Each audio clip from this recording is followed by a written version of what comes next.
이제 대선이 50일도 남지 않은 상황인데 여론조사에서 1, 2위 후보의 지지율이 엎치락뒤치락하고 있습니다. 설 전에 시작될 TV 토론이 민심에 결정적인 영향을 줄 것으로 보입니다. 김지경 기자입니다. 지난해 11월 국민의힘 후보 확정 직후 컨벤션 효과를 누리며 앞서가던 윤석열 후보.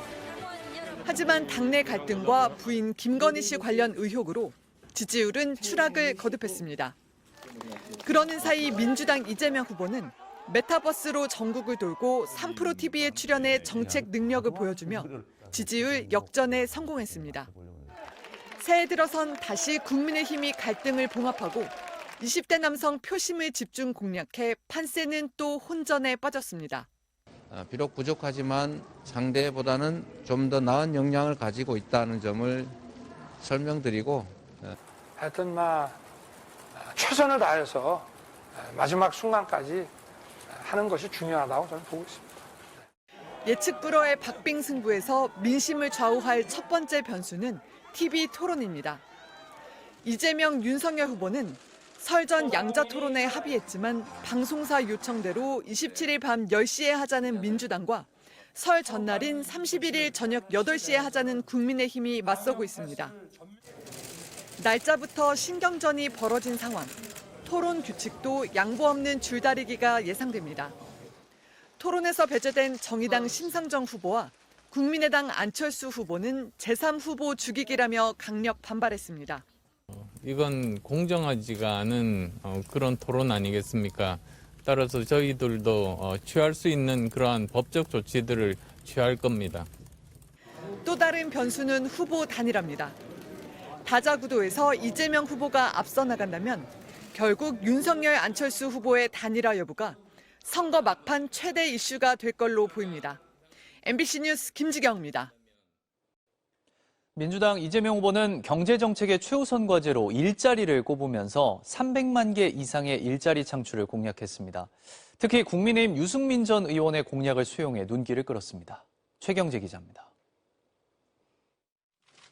일자리가 경제이자 복지라며 300만 개 이상 일자리 창출 구상을 밝힌 이재명 후보.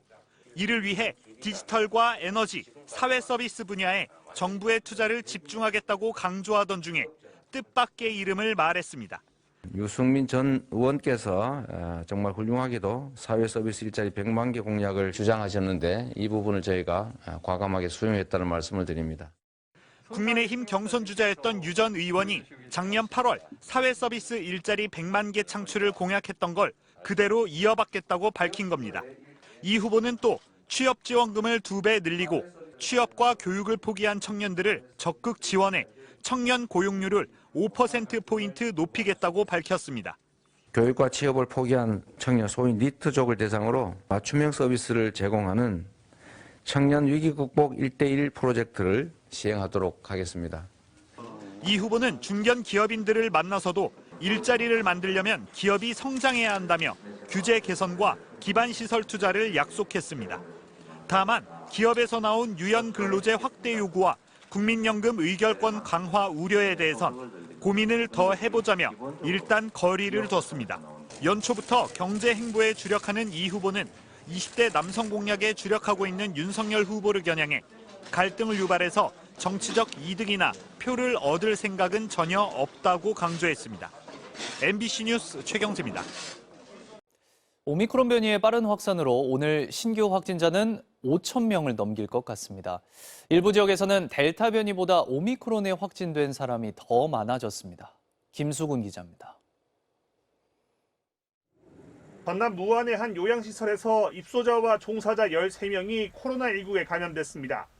입소자 중 1명은 오미크론 변이가 확인됐는데 확진자 전원이 오미크론에 감염된 걸로 보입니다. 전남 지역의 오미크론 검출률은 72%, 광주는 80%에 달합니다.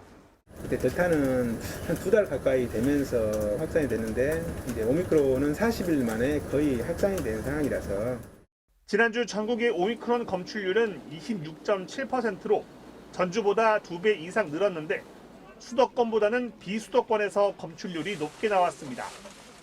정부는 이번 주 주말쯤에는 전국에서 오미크론 검출률이 50%를 넘어 우세종이 될 것으로 예상합니다. 오미크론 확산에 따라 확진자 수도 늘고 있습니다.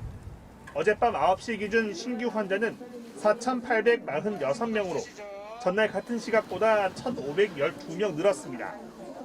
저전까지 집계될 환자와 해외 유입 환자 등을 포함하면 신규 환자는 지난달 30일 이후 20일 만에 다시 5,000명을 넘을 것으로 보입니다. 여기에 다음 주 설 연휴 기간 동안 이동량이 늘어나면 확산 속도가 빨라질 우려도 있습니다. 정부는 3차 접종을 하면 오미크론 변이도 70-80% 수준의 예방 효과를 기대할 수 있다며 백신 접종과 방역수칙 준수를 당부했습니다. MBC 뉴스 김수근입니다. 사고 현장에선 건물 외벽과 위태롭게 서 있는 기존 크레인의 추가 붕괴 가능성 때문에 수색 작업이 더디게 진행되고 있습니다. 그런데 사고 이후 건물 상층부의 흔들거림이 날이 갈수록 심해지고 있는 것으로 확인됐습니다. 우종훈 기자입니다. 사고 이후 가장 우려됐던 건물 외벽의 추가 붕괴 가능성에 대해 시공사와 국토교통부는 크게 우려할 수준은 아니라고 판단했습니다. 옹벽 계측 결과는 마이너스 32mm에서 플러스 24mm로 플러스 마이너스 45mm를 기준으로 삼고 플러스 45mm가 벗어났을 때는 작업 상황에 대해서 다시 논의할 예정입니다. 건물의 흔들림 정도를 측정한 결과 안전한 기준 범위 안에 있다는 겁니다. 그런데 사고 이후 건물 상층부의 흔들림 정도가 날이 갈수록 증가하고 있다는 보고서를 MBC가 단독 입수했습니다. 현대산업개발이 광주시에 제출한 보고서에 따르면 붕괴가 시작된 38층에서 크레인과 가까운 지점 외벽의 움직임을 측정한 결과 첫 측정일인 지난 14일과 비교해 다음 날인 15일엔 동쪽으로 최대 6mm 움직였고 셋째 날인 16일엔 같은 방향으로 최대 16mm 움직였습니다. 38층 그림을 보게 되면 동남쪽으로 현재 기울고 있다. 이걸 알 수 있는 현재 그래프예요. 현재까지는 당국이 정한 기준 안에서 상태를 유지하고 있는 것으로 보이지만 앞으로가 문제입니다.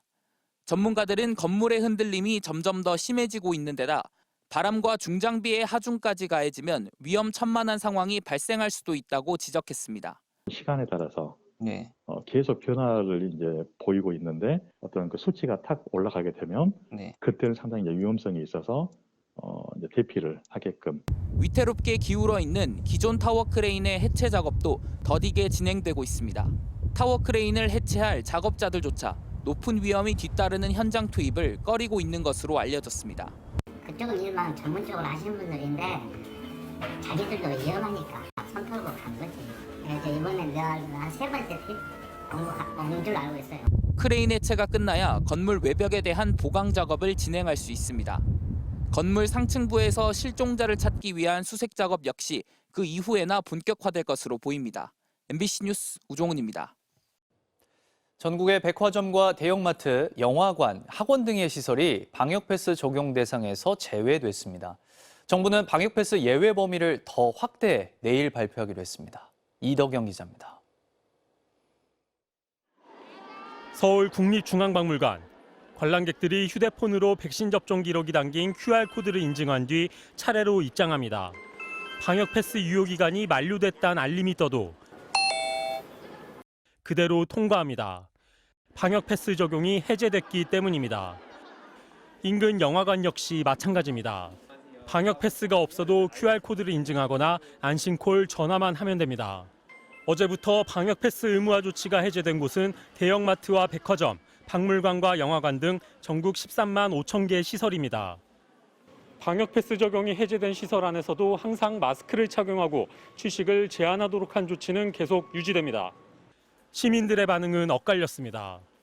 영화관 안에서 아무래도 불이 꺼져 있다 보니까 마스크를 가끔 벗으시는 분들도 있고 좀 시기상조이지 않나.